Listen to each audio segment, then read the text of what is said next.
presentation, could you please just take a look at the notifications and the sounds? And could you kindly just turn them off so we do not have any sort of interruptions while we're going along?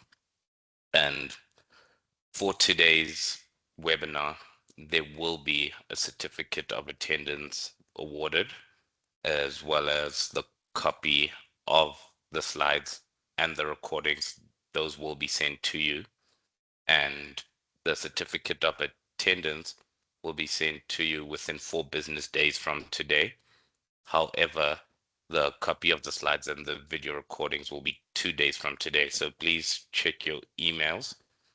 And if you do not find them in your inbox, could you kindly just check your spam or junk mail? And I just would like to tell you a little bit about ECT. So ECT is an engineering specialist institution with industry-driven programs, and that's all made possible by our world-class accredited education, as well as our lecturers and instructors who are professionals in the industry. And what really sets us apart is our unique delivery model for all our programs, actually. So today, I would just like you to follow my instructions and make use of the Q&A function if you do want to ask any questions. And Dr. Shalan, if there are technical questions, Dr. Shalan will take them closer to the end of the presentation. And if there are any questions I can answer, I'll be giving the answers on the chat as we go along.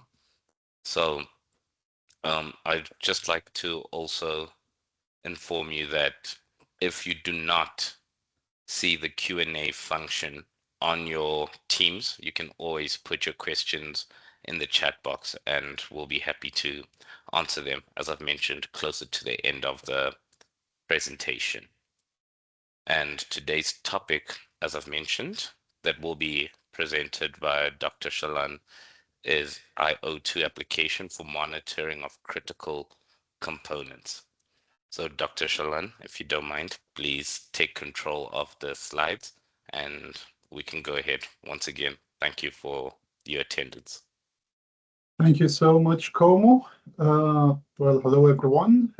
Thank you for taking the time to attend this webinar.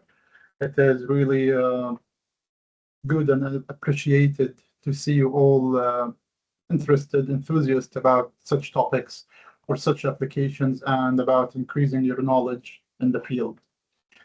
So a little bit about myself before we start. So I'm Abdul Shalan. I am the program leader for the undergraduate and postgraduate degrees in industrial automation at ECT. I overlook and manage the entirety of both programs, make sure everything is working how it should, making sure students are getting what they should be getting and the best experience that we should provide and afford to everyone. My background was or is mechatronics engineering to start with, and then engineering master's degree, and then a PhD in advanced maintenance practices and automation systems, and in the technologies or in the realm of Industry 4. Over the years, I did carry out lots of different academic roles and consultancy roles with many different companies, managed programs, undergraduate, postgraduate, supervised PhD students, undergraduate students, master's students, carried out different funding applications and projects, worked on improvements of different manufacturing processes over the year. So this is just a little bit about myself. To start with, for today's agenda, we are going to talk about maintenance strategies, Industry 4 and IoT, FMEA analysis, the case study that we will talk about today, the monitoring system that has been developed, and the results and the values. So to start with, I know from the topic, it was all about, well, IoT application for monitoring of components. But it is all about why are we actually doing this? And everything has to be related to certain needs or certain applications or certain functionalities that we are looking for within our manufacturing sector. And in general in life, whenever you are dealing with anything or whenever you see a new piece of technology coming out or a new application or a new practice coming out, it is because of a need. And this is the nature of the human being. Without the need for changes, without the need for improvement, we would never have been where we are at the minute with all the technologies that we have. And within the 50, 100 years from now, we are going to be in a totally different place as well. So things change dramatically because we are always not satisfied really with what we have. And we always want something different, something better. That's why we are not still stuck with riding horses.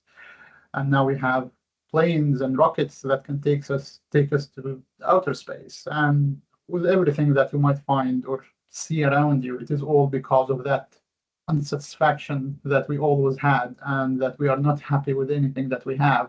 And we want to have better options, better things, better gadgets, better way of doing things, etc. So when you start to talk about why do we have this IoT applications for monitoring of components, we have to go back to why actually do we do this. And to give you a little bit of history, it is all about maintenance. We are going to get into the context and how things can be, how things can develop and how things are moving on. But to start with, if you go back with the timeline from the 40s, and we are talking about when industrial revolution in general was a booming thing. We started to have lots of machineries.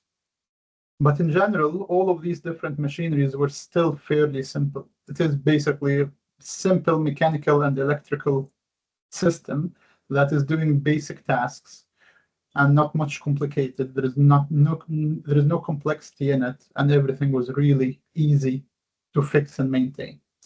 And that's why there was no actually any maintenance strategies or any maintenance approaches, rather than it was a run to fail, which is nothing. When it fails, just go and fix it.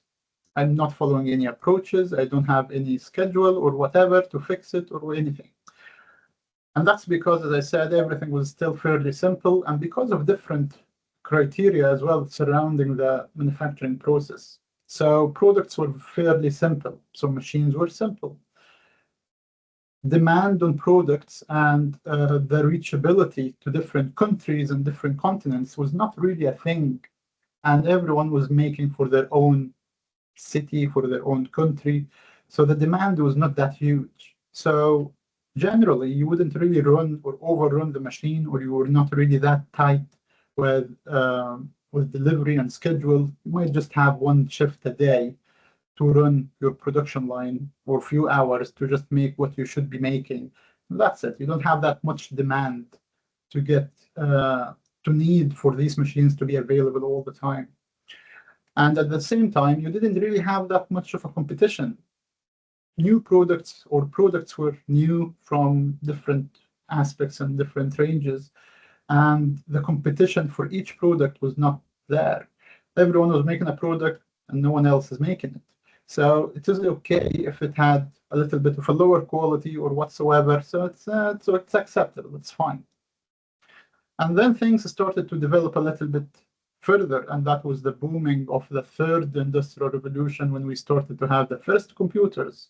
So things started to get complicated a little bit. Now the machines are not just mechanical and electrical. Now we started to have control. We started to have sensors. We started to have connectivity and process alignment between different parts of the manufacturing system. And this is when we started to see, well, things started to get more complicated and we need to really have a better way of how to maintain these machines. And this is when we started to have planned maintenance. Planned maintenance, like it is exactly like how you would have with your car service book that you would find with any car. It is a book that tells you, well, at 1,000 mile, go do this. 2,000, 10,000, do that. 10, 20,000, do X, Y, Z, change oil, change bearings, change brakes, change whatever. So this is just a basic plan, and it was there to guide you through the essential things that should be done to make sure that this machine or this car is working how it should. It was working, it was fine, until things started to get more complex, because we started to have more complex products. Products are not as simple as it was. Like if you thought about the very first generations of mobile phones, the Nokia brick phone, and what you have now with iPhones and all of these smartphones. Well, things are very complex now and much different from the build quality and how things are put together, etc. And then the competition. In the past, I think for mobile phones, for example, it was just what, Nokia and Motorola, and that was it. There wasn't really anyone else that makes mobile phones, as much as I remember. Maybe someone else, Alcatel or something, but that was it. It was just 2-3 brands that are making the products, and that's it. Products are still simple, and things are okay. So that kept going until we started to get into more complex products, and this is when we started to have maintenance strategies. I'm not going to get into the maintenance strategies and the different framework that were developed like TPM and RCM, rather than we are talking about just higher overview applications. Then in the 80s, we started to have condition and reliability, or the condition monitoring applications. And the condition monitoring came around to say, well, instead of just having a blind maintenance plan that you just go and fix things based on a plan, you don't care if that machine has been working or been used or overused or not used at all, it doesn't matter, just go and do these tasks. And instead, we started to think about, well, I want to know more about the machineries. Go back to the car example. Old cars didn't have any sensors to tell you anything. It was just a car, engine, gearbox, that's it. Go on with it.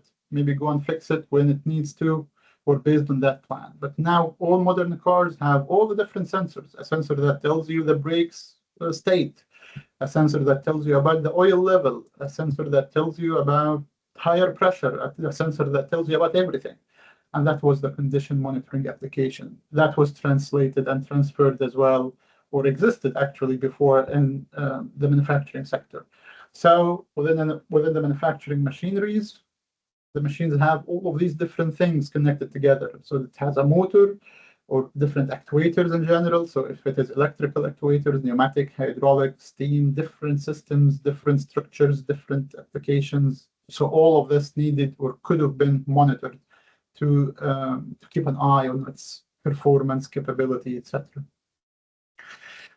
And that was the last generation that we are working around. And this is what was developed from the 80s. And this is what has been getting developed and getting smarter and getting better and getting improved all the time by different ways of how it can connect. How could it sample and send data? How could it calibrate itself? The medium of transferring the data, if it is just basic serial wires, if it is an IO link, if it is wireless, if it is Wi-Fi based, if it is Zigbee based, if it is whatever it is.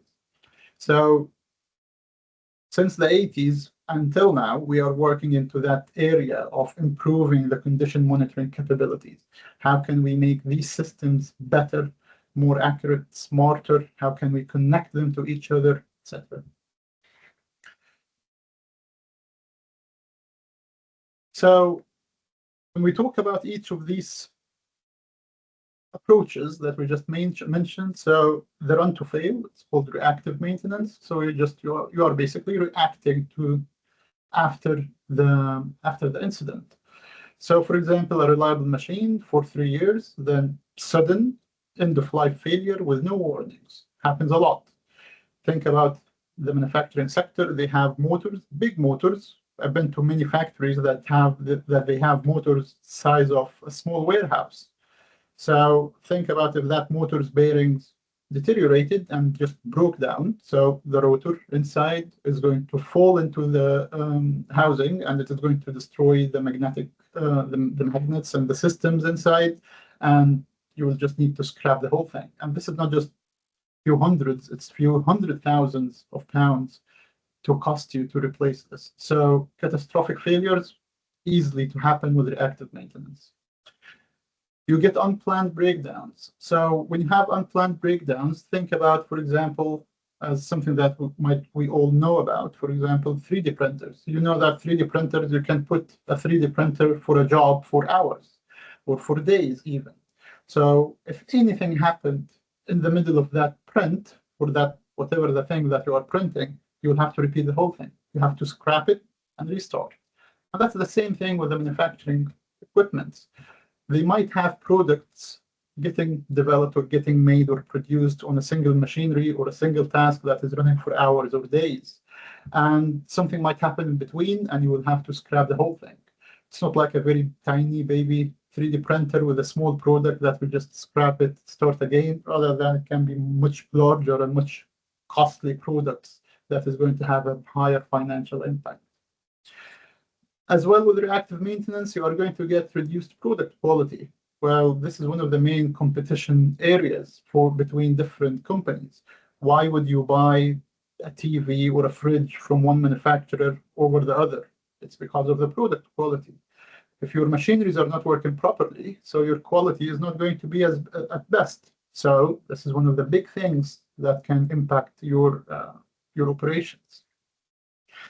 Reduced availability because, well, you are taking the machine stopped. You have to go get the spare parts, find out why did it stop, fix it, change parts, do whatever, put it back to working conditions. It takes time, and that time is time out of manufacturing or more time out of production. If you are a taxi driver and in a sudden your car broke down and you have to go and put the car to be fixed, and it might take a day or 2 days long to be fixed. So this is money out of your pocket because this is the asset that is making you money. Same thing about manufacturing systems. If a machinery or one of the main machineries at your site broke down and it has to go out of operations for a while, that is a loss of money because you still have fixed costs. You still have to pay wages. You still have to pay rent. You still have to pay taxes. You still have to pay energy bills. All of these different things still are occurring and happening, and you're not making anything. So it's a big loss. You have no visibility, so you don't know really what are the conditions of the different components you have, rather than you are working blindly and just putting it to run.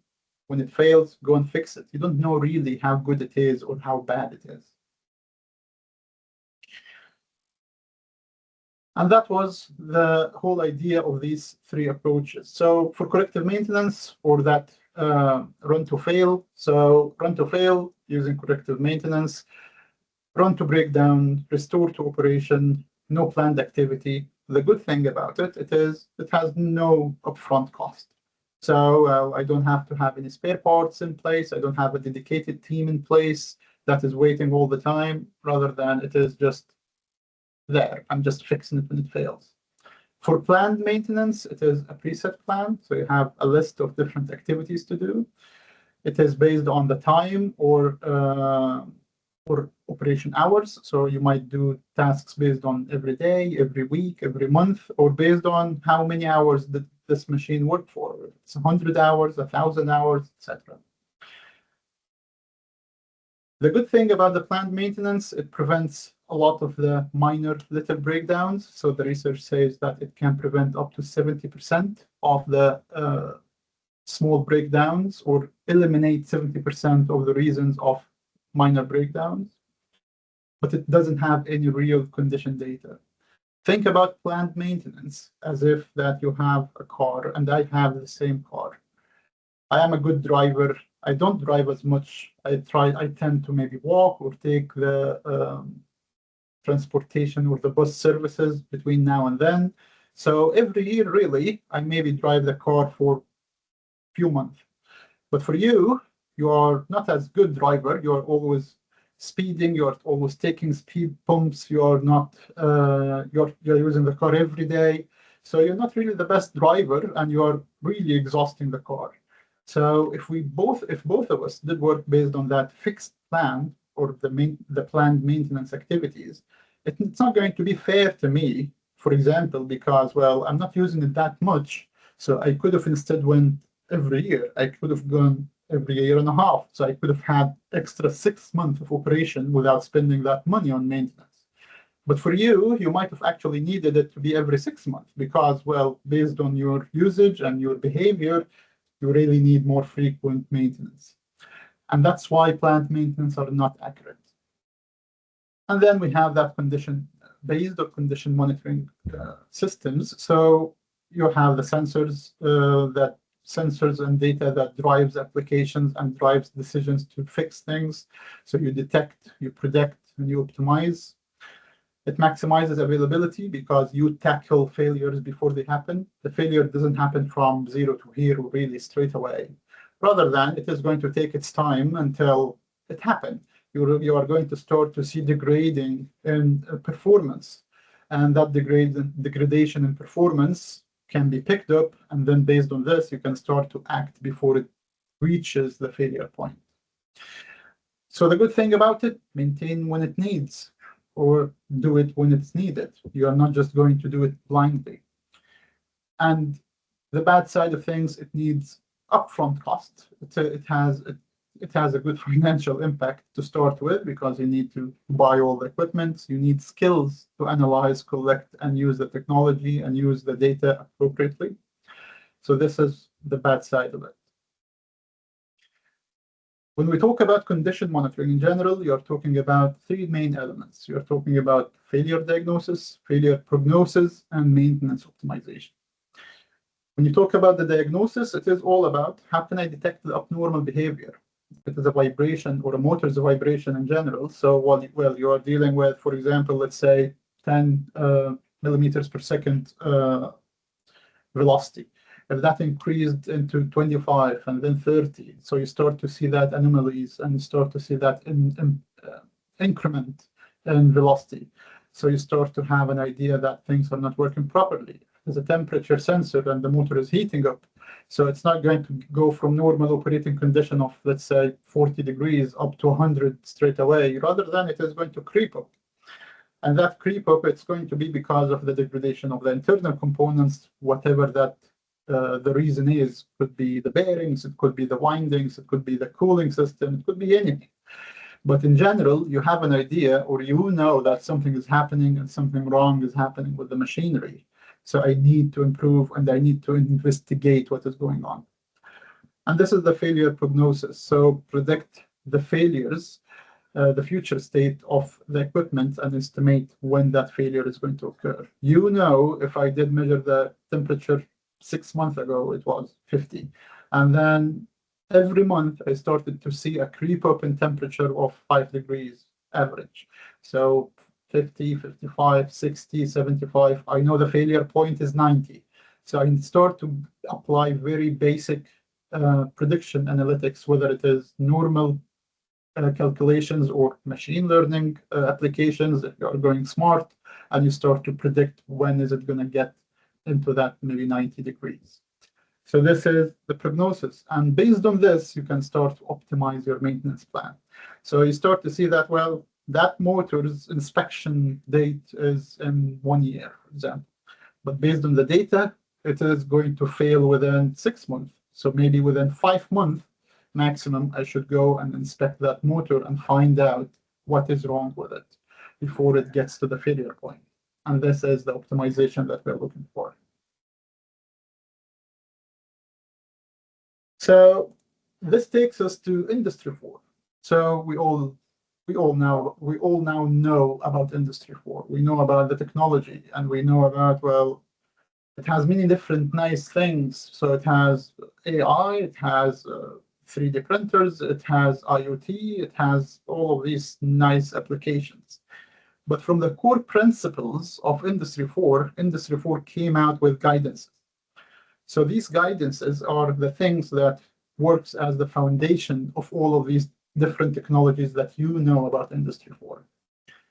It is about 15 years old now, so it's not something new, but you might still find people who have no idea about it. And this is all about the people, or the big companies definitely know about it because they have all the money to invest and train and to adapt new technologies. SMEs, which is the heart of the manufacturing sector, they are really behind. So they're just have limitations in everything. They have limitation in budget to adapt technologies, limitation in training budget to get the people up to speed or to hire more competent people, etc.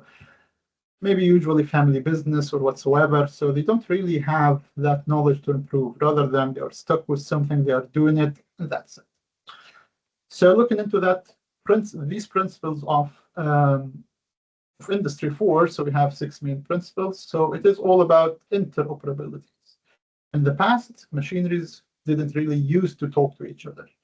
So each machine is an isolated asset that has its own control system. It is doing what it should be doing. It is not talking to any higher level systems. In certain cases, it is, but it is a lot of work that has to go through it in order to make that capability. But generally, it is just isolated systems. If you needed to update the machinery's parameters, if you wanted to monitor what the machine is doing and how the operation is working or whatever happening within the machine, you have to go to the machine itself, find out, update whatever you need to do, and go. It came with that communication, so it came with the ability for the communication between different assets, different machineries, etc. It came with real-time capabilities. So now on real time, you can start to see what is happening with the machinery. It is not just a log that you can view whenever you want, rather than, or on a later stage, rather than it is a real-time capabilities. Virtualizations, so sensors that allows the monitoring and the tracking of every process. So now I have insights into what the process looks like, what is actually happening within the process. Decentralization, so like how I just mentioned at the start, you can build a system that is connected to each other. You have the SCADA systems, etc. But the SCADA system can be doing everything, or if it is at the machine level, you have the main system or the main PLC that is doing everything. Industry 4 came with the decentralization aspects, so you can start to have certain redundancies and certain subsystems that can start to be able to process information and commands, receive and send data, and adjust however it should. Service orientations. So in the past, within computer science realm in general, everything was just a very big system that is installed, and that's it. But Industry 4 came with the idea of microservices. So you started to have small subsystems, and these subsystems are responsible of different things. Think about, for example, if you have a big factory, and that big factory is either open space, everything in that one hangar or in that one open space, and everything is mixed together. So it's a little bit messy. And you might have that microservices or sub-services that are basically putting departments or putting certain areas that are responsible of everything, and they are enclosed areas.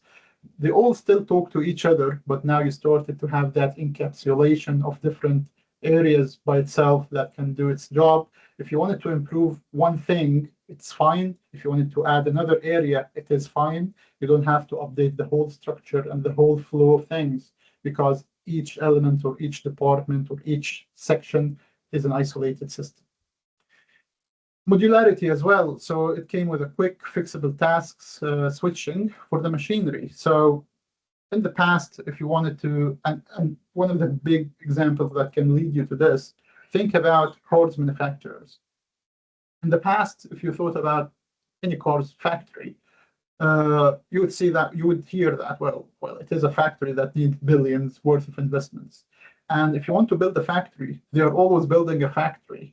If it is BMW, for example, so they will say that we built a new factory. If you are older, you will hear that, well, we built a new factory for the new BMW 5 Series.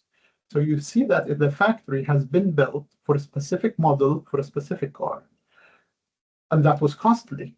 But now you started to see, especially with car manufacturers, that each factory can make and can produce many different models and many different trims and shapes and types, etc.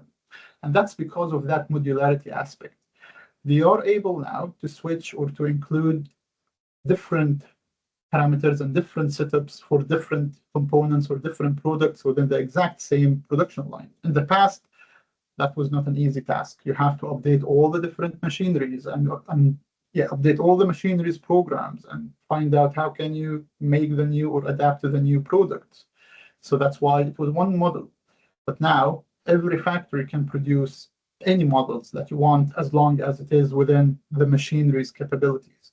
That's why, for example, for BMW, instead of only in the past, they had 3 series, 5 series, and 7 series, and that was it.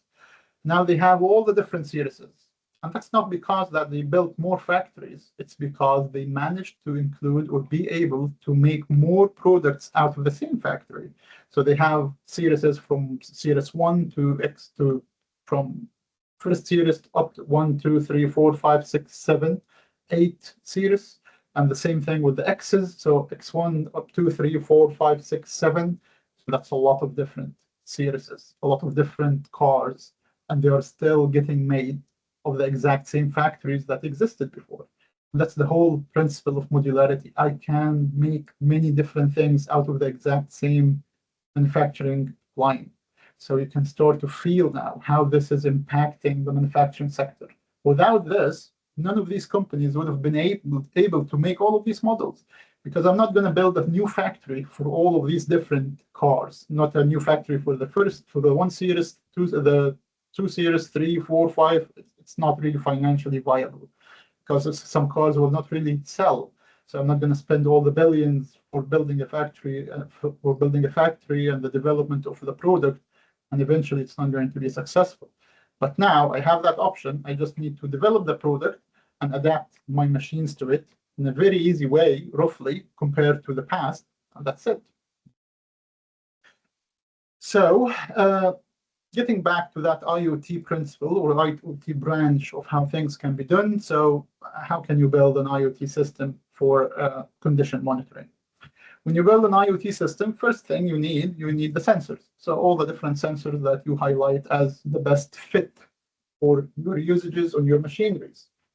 So these sensors have to connect to a brain, and that brain is going to be the microcontroller.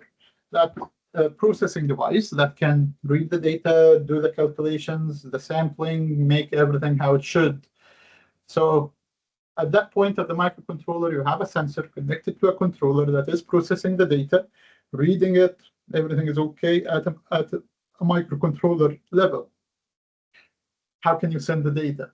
How can you send the data? This is a big area. It's not just one thing or one way of sending it, rather than it's all based on your selection. So you can use it, for example, without wireless or Wi-Fi. So you can use a Zigbee system or a Zigbee protocol. So the Zigbee protocol, it is just an enclosed protocol or enclosed network that between a sender and receiver. So you don't need a Wi-Fi or a medium in between to send data wirelessly between between devices. Other ways it can be through the wireless and the Wi-Fi. Other wired way can be through serial communication, Ethernet communications, IO-link communication, different varieties of things. And then it is all about the language and how are you sending these data through. So the protocol, it's basically a language. It's the language that the machines speak to each other. How can I send data between, how can I communicate between different people? So, well, we can communicate in English, you can communicate French, Spanish, Portuguese, whatever the language. So this is the protocol that you are sending and receiving data between different devices.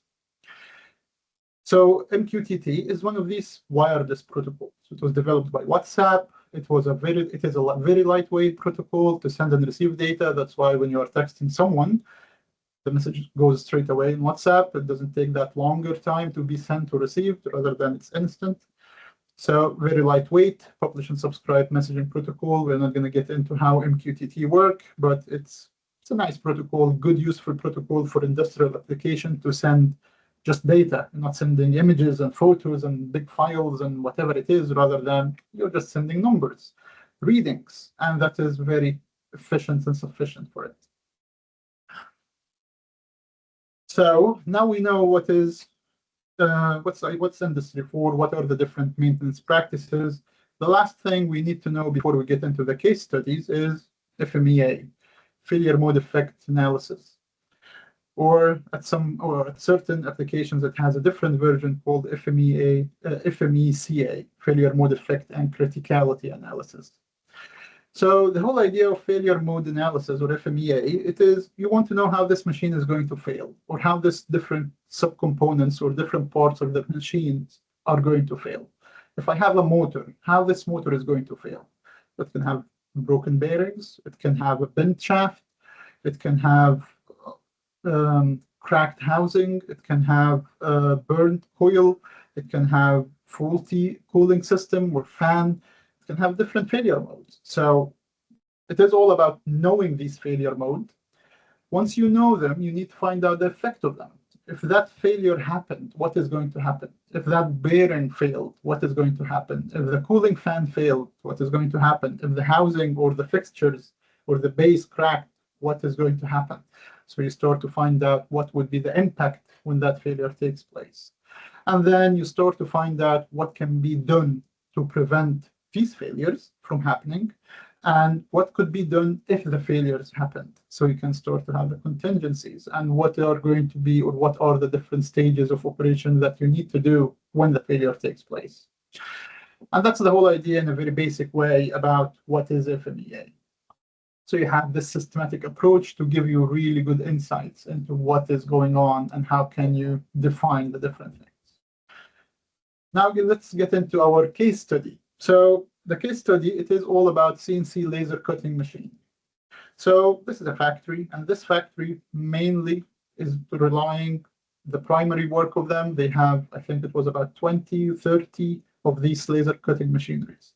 They engrave wood or acrylic sheets into different products, and they have wide range of products or customized products for different customers. So they can make, for example, coasters for the teacups, or they can make different shapes or different things and photos or different decoration elements and products. So laser cutting applications. So this is the main. This is what the business does, and this is what they are using to do all of this. And they have that long range of these different laser cutters. They are all the same model, but they have lots of them, so from 20 to 30 of them. So this is about cutting wood, glass, engraving, cutting, custom product, whatever they need to do. The current condition that it was the machines that they have, some of them were fairly old, and some of them were just new in service, so about 2 years in service.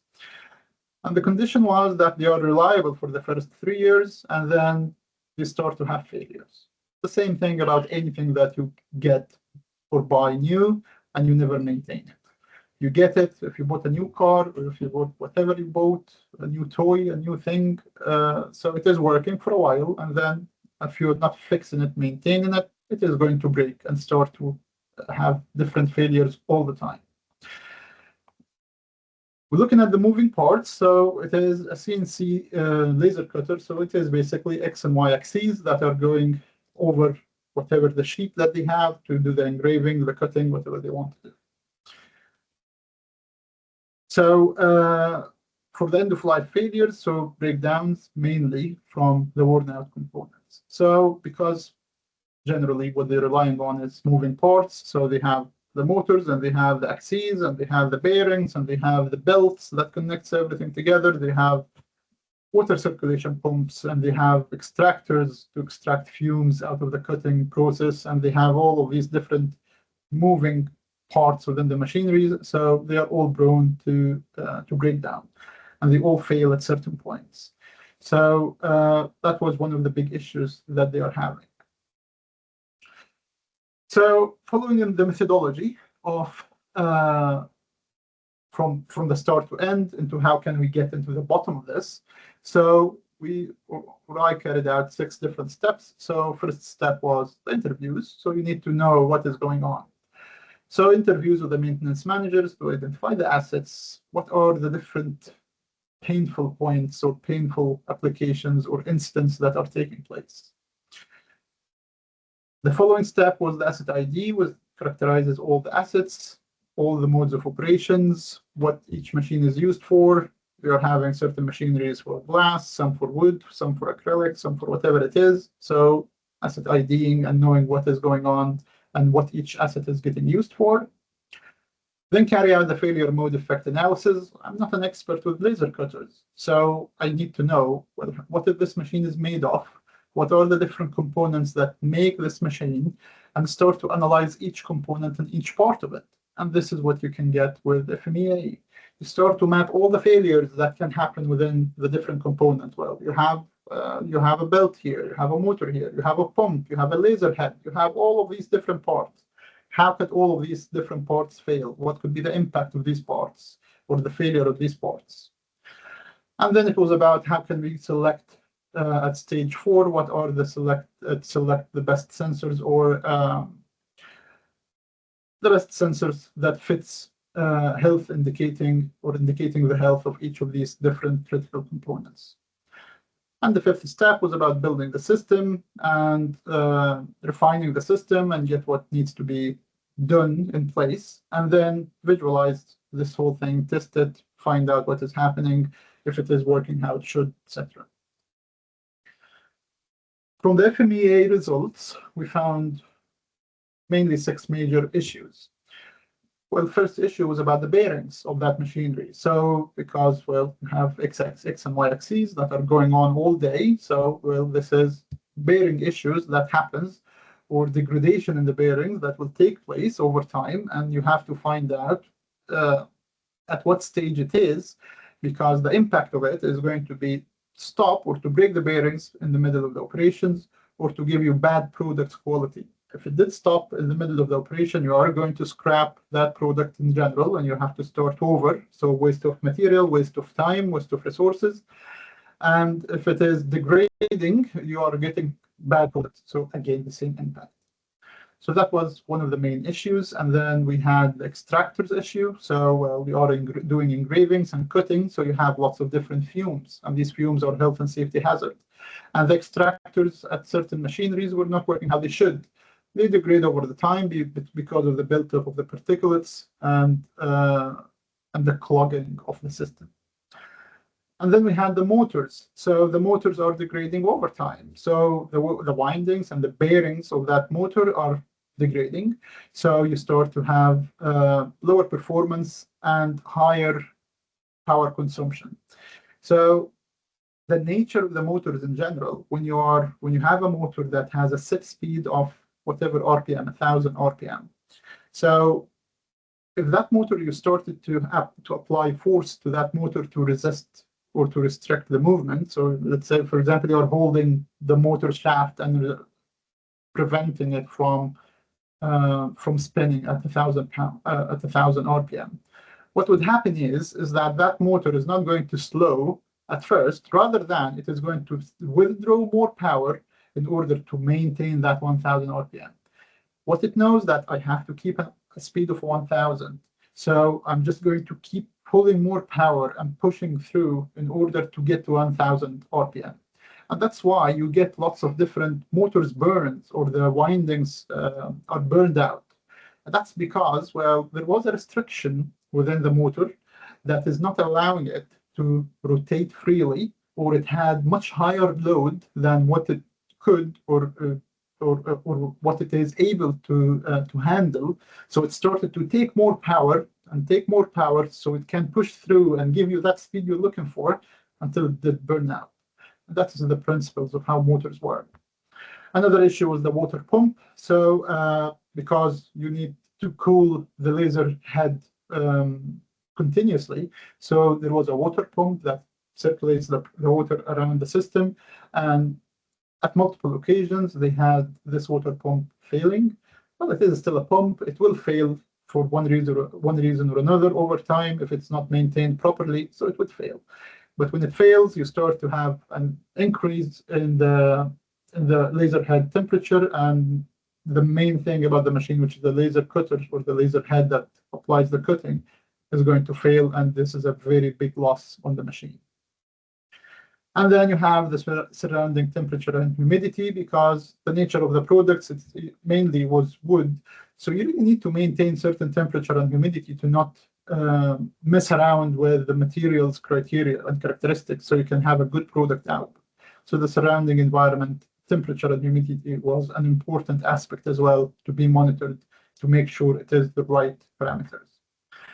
Another issue, because I just said that we had lots of these different machineries, and the idea of, or the principle of these specific laser cutters, that, well, you put it to work, that job might take an hour or 2 hours or a few hours, it doesn't matter. But in general, once it is finished the job, it will stay idle. It's not going to tell you anything. It's not going to beep or whatever. Might have a small beep, but no one around to find out if it stopped or not. So idling time was very high because, well, you have to literally go to the machine itself, find out if it is working or if it's finished the job or it stopped in between or whatever. You think you have planned that it will take few hours, 5 hours, for example. So you're leaving it for 5 hours, but the machine stopped in between after an hour of operation for whatever the reason. So it has been 4 hours without doing anything. You didn't fix it, you didn't rectify the issue, you didn't do anything rather than you were just waiting. Sometimes you might forget and get drafted with doing anything else. So again, you don't really have that idea or that indicator that tells you if the machine is working or not. So after all of this, it is all about how can we create the monitoring plan.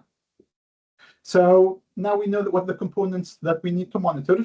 We know the failure modes, what is the health indexes.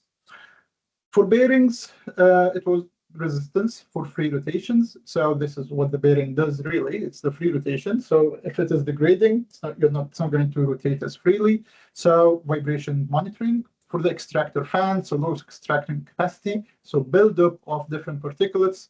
So we needed an air quality monitoring and CO2 monitoring of the piping of the extractor fans. For the motor, it is about the windings and the bearings efficiency. So as we said, if it is not working how it should, it is going to take more power. So it is about monitoring the power consumption of that motor. So using current consumption monitoring or ECT clamp.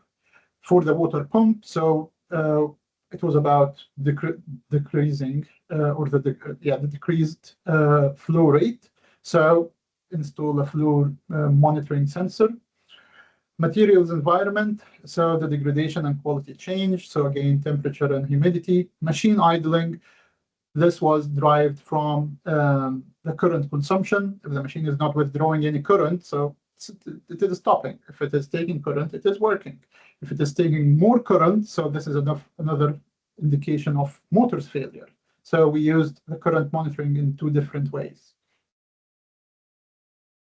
So now we knew what are the sensors that we needed to get. So it was all now about identification of the sensors for the vibration, the air quality, the current, the operation, which was the CT, and the water flow and the temperature and humidity.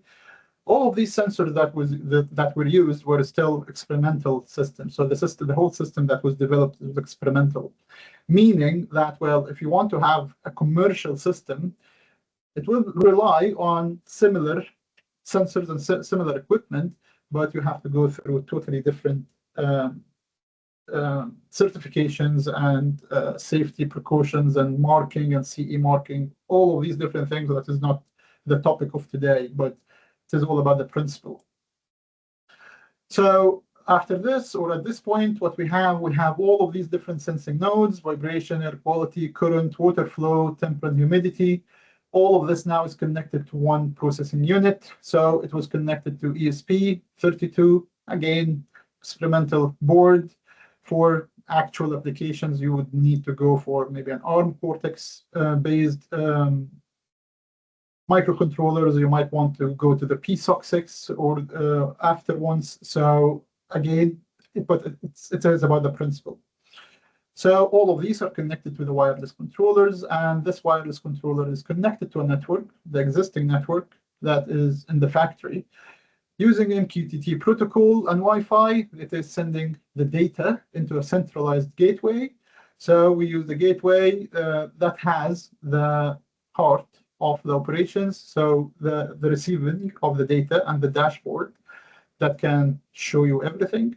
And we used for this, used Node-RED for this. So Node-RED is a very graphical way, graphical way of communicating many different protocols together and building dashboards for IoT applications. So it was very good, and it is very good. It is industry compliant software. So it is used in industry a lot at the minute because how it is open source and how it is adjustable to be used by anyone. So if you are interested in this, get into that. Try to use Node-RED to build your own IoT system, your own smart home system that can control your entire home, really. Control your light, temperature, whatever you want. So you can build your own systems at home doing the same structure.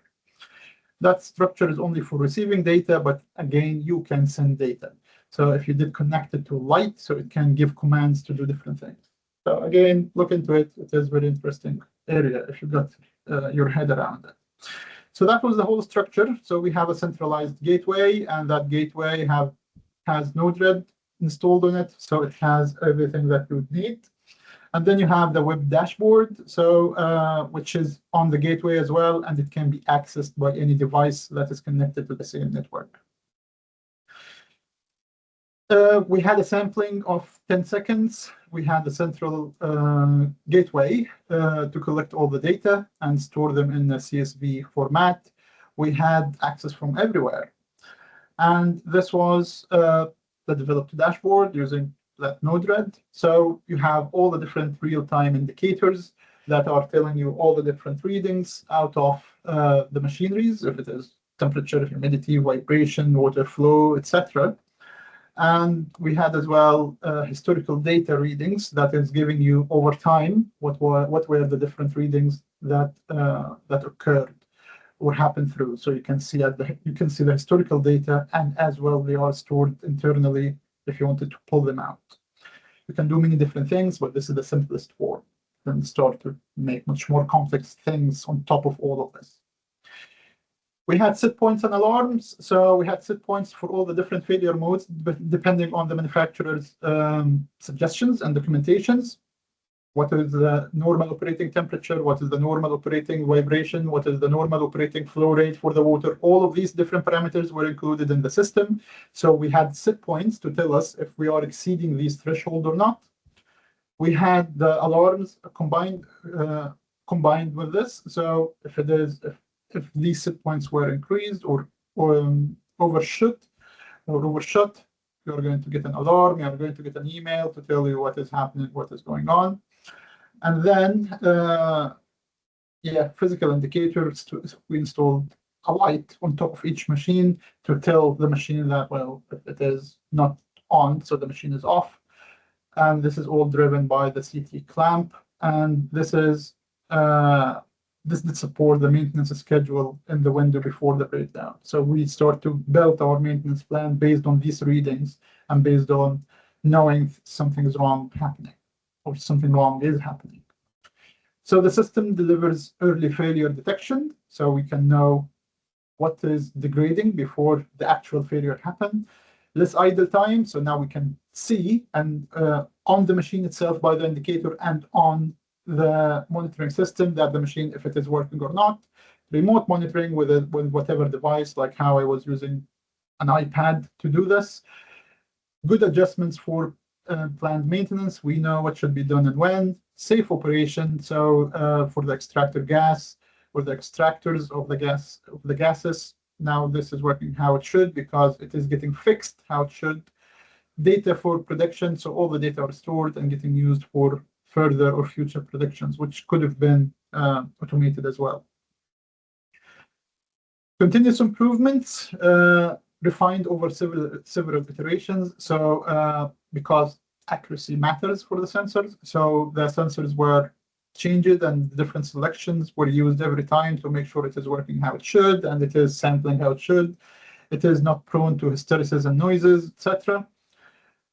Tune the sampling rate. So the sampling and the signal processing for water and flow rate were refined across different iterations to get to the correct readings that matches the actual criteria calibrated against the reference. So everything was calibrated against the manufacturer's recommendations.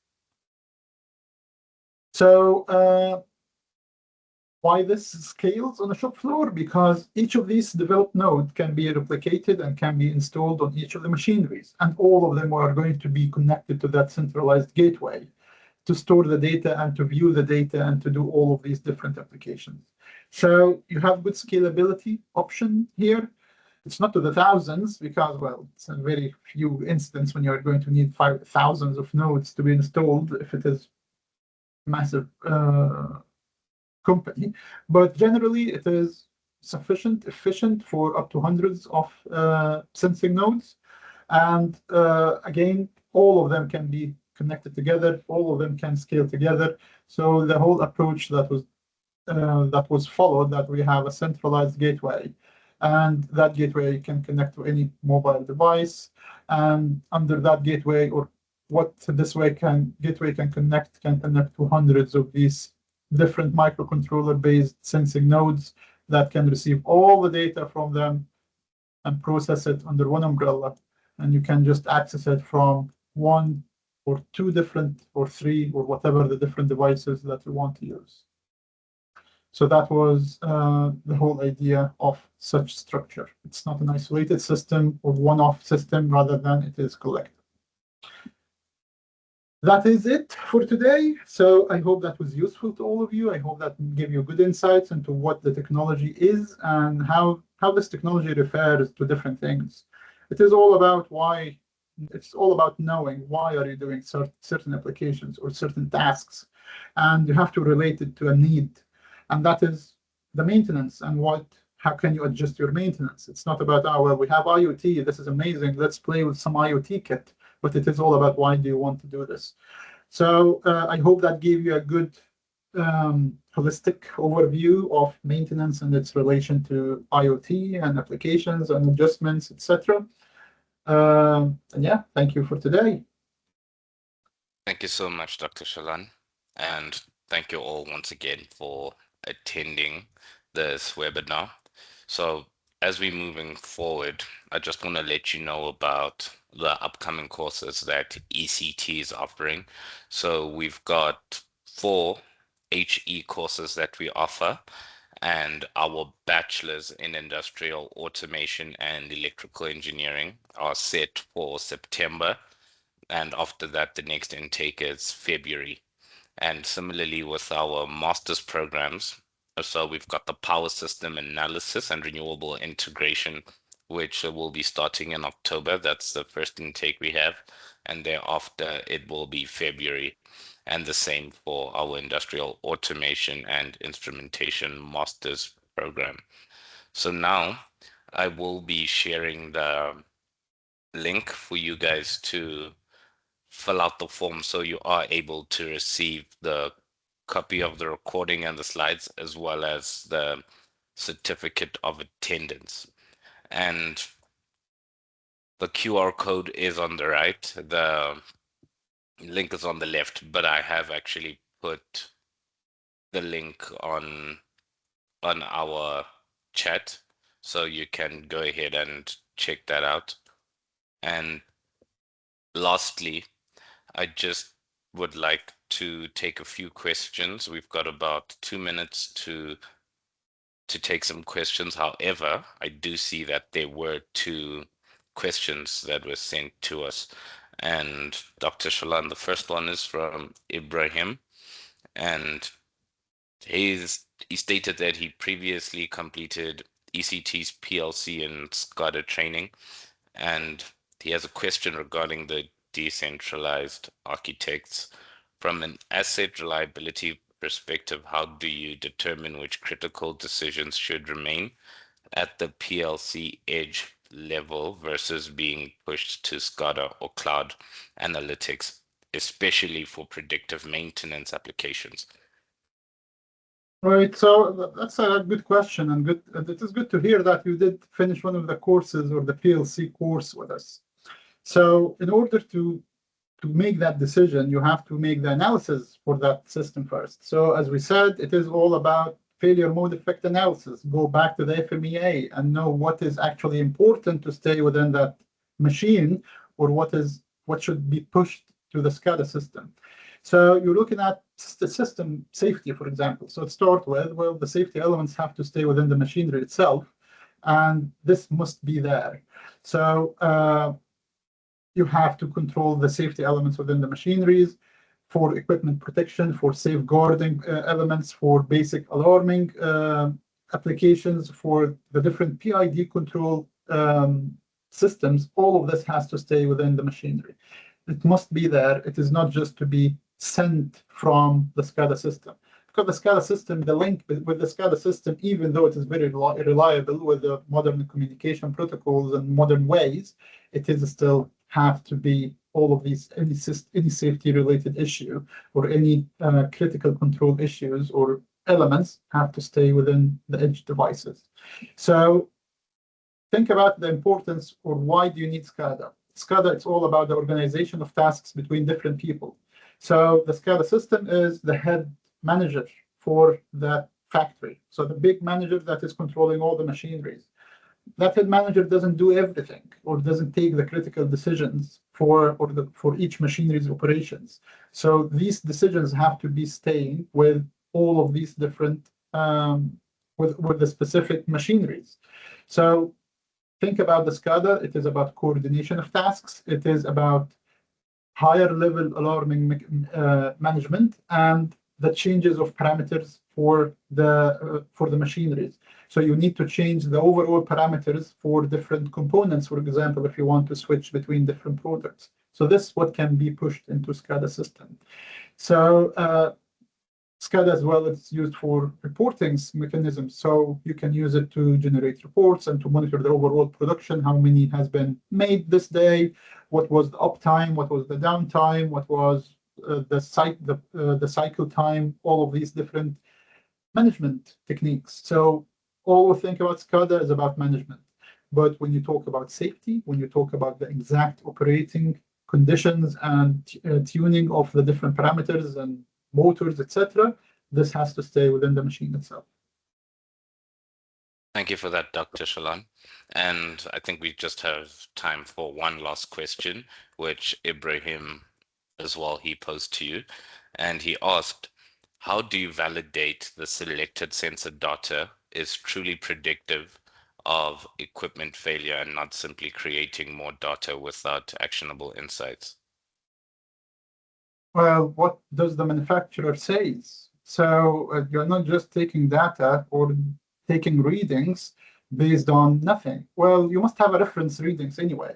One of the good things that did help me with this project, that they had a machine that was just bought. So we had a very healthy machine that is having optimum working conditions, and we knew what would be the reference for us. And then looked into the manufacturer's spec sheets, and they told us what are the different parameters for the flow rate, for the vibration, for the current withdrawal, with all of these different things. So we had that insight into what is the actual what should the readings be, and we tested the system on a very good working machinery to calibrate the readings based on it.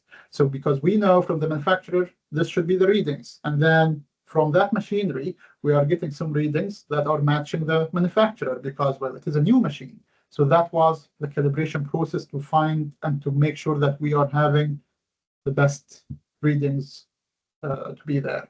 You always must have a reference system that can tell you how can you if your readings are good or not, even if it is not the exact same system. But if you want to calibrate and find out about if the sensor itself is giving you good data or not, so you have to test it on something, and you have to know what the actual readings of that whatever systems are, and compare it to what the data that you are getting. Maybe use a calibrated equipment, so you can get handheld devices or external vibration monitoring device, for example, or a temperature monitoring device, handheld ones, to get the actual data, because you know that's a reliable device to use, and then calibrate your sensors to these data.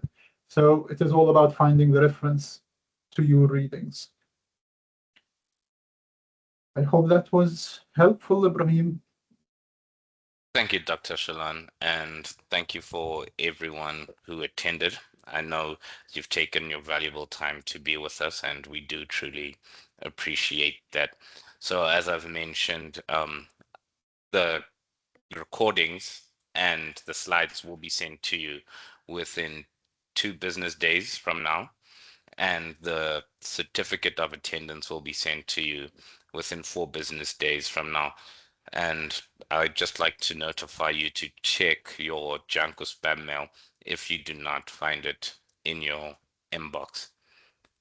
And once again, have a good day or evening, depending on where you are, and take care. Hope to see you in our next webinar.